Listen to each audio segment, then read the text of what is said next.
Okay, Assalamualaikum guys. So selamat datang ke workstation aku. Hari ni aku nak tunjukkan satu keyboard. So ini adalah jenis keyboard yang aku suka gunakan.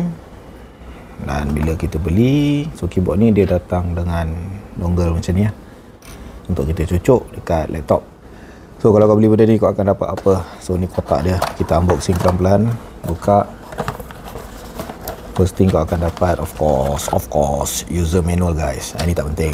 Ni pelapik ni dapat sekali, di mana kita boleh letakkan di bahagian atas dia. Ini bagi mereka jenis yang macam aku lah, kalau pengotor kan, makan-makan ke office tapi nak penat, ada barang dia.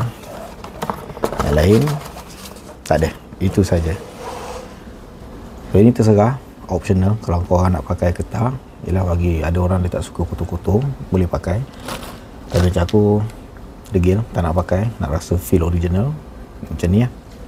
Ni tinggal cucuk dekat laptop, dah boleh pakai. Korang rasa macam mana? Letakkan dekat komen.